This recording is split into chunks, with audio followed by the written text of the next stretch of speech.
Hello fellow nerds, this is Sean and I am a nerd that knits. And the one season I would say that knitters have the hardest time with motivation for knitting would be the summer.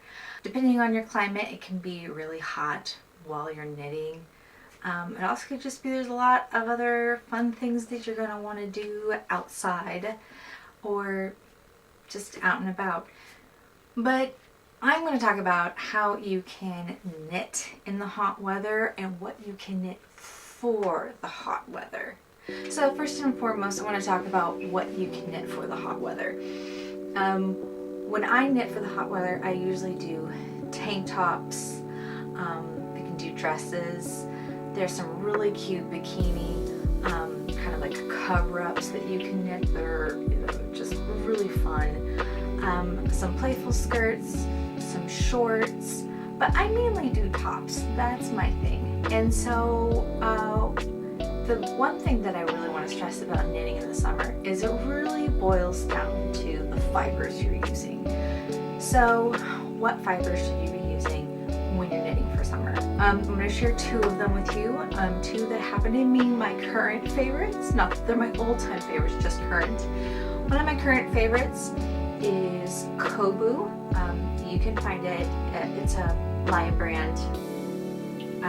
I have found this at Walmart, I have found this at Joann's, I've seen it at Michael's. You can find it in a multitude of different places. They also do another kind of cotton-based brand that I can't think of off the top of my head. I will list it in my details at the bottom of the video.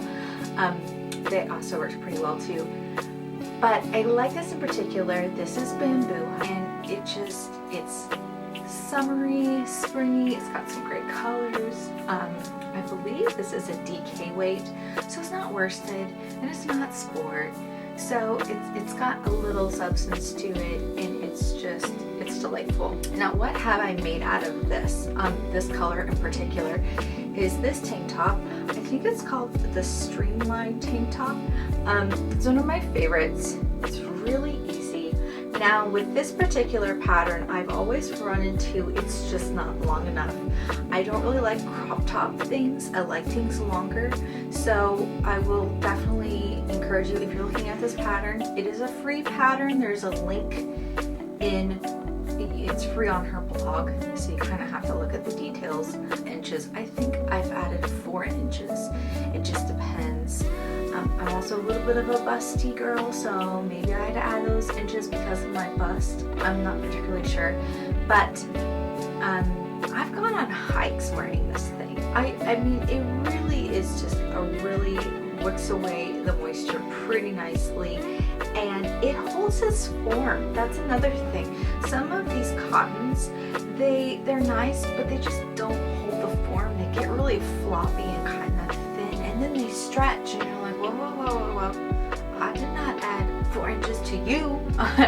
So that's the one thing I definitely worry about certain cottons, is they do stretch over time.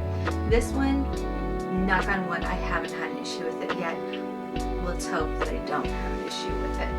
Another one is a particular yarn I didn't really think I would like until I used it, and now I'm kind of in love with it. It is linen. So, you know, if it worked for the ancient Egyptians, I mean, I think it's gonna work for us. So this one in particular, it's an online yarn. It's from Knit Picks. It's 70% linen and 30% cotton, and it is Lindy chain. Now, this one in particular is fingering weight. When I first started using it, I just didn't like it, just because it's weird. It's weird on your fingers. If you haven't knit with linen before, you're gonna be like, oh, this is kind of coarse. But that 30% cotton really does kind of, it is very nice. Boy, oh boy, if you live in a hot climate, this is definitely something that you should look into. They have a multitude of colors. This is what I've made out of my past Lindy, and this garment, I wore this garment when I went to the Pokemon Go Fest in Seattle. It was a warm day, and if you know Seattle, it's kind of got like a, it can be muggy. I had no problems. I also recently went to Sacramento, California.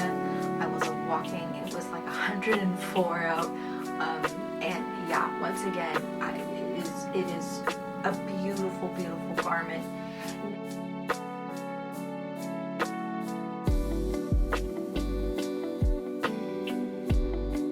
Next part is knitting in a hot climate. So if you have AC, knitting is going to be a little bit easier. If you don't have AC, it's going to be a little bit more of a challenge. If you do live in a hot climate and you're knitting in a hot house, there's all those tricks to, close your blinds, open your windows at night, turn lights off. South, we would always take handkerchiefs and dip them in water, and then we would put them right around here because this is where pressure points are. I'd always jump in the shower, get my head all wet, take a cold bath. So there's all those tricks to bring your body temperature down. Also drink cold water or have a cold beverage next to you. Another trick would be knit with something that's not wool and warm. Don't be knitting a blanket when it's 104 out. Maybe be knitting something that you can pick up and move easily, because knitting a sweater while you're warm, it's just, your motivation just gets shot pretty fast. And maybe you like your house super, super cold, and maybe you want to knit a sweater because then you're freezing, and that's great. So there's that. And then there's the motivation. So are you really motivated to knit a sweater in the middle of summer?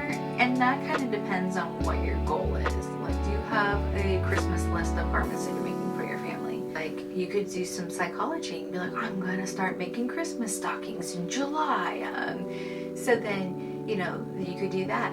My big takeaway, don't feel guilty. Don't feel guilty if you do no knitting during the summer. People lose their motivations. Knitters lose their motivation all the time. And it's not because we're lazy, it's just because, there's so many other things that we need to do or want to do or have to do. So those are some of my tricks. Those are some of my suggestions. There are so many patterns that you could be making in the summer if you choose to, and they don't have to be clothing. You could do garlands for Halloween. You could do, like I said, do Christmas stockings. So there's a bunch of other projects that you can be making in the summertime that have nothing to do with anything. Please leave your comments for other people. Maybe give them suggestions, other fibers that that are tried and true in certain weather, particularly hot weather. If you have a pattern and you're like, oh, I love that pattern, I wear that all the time. If there's a favorite dress pattern that you swear by, or fiber that you swear by, please leave all those comments for other viewers, because the more information, the better. And so please subscribe and comment, and I hope you have a fun time knitting this summer.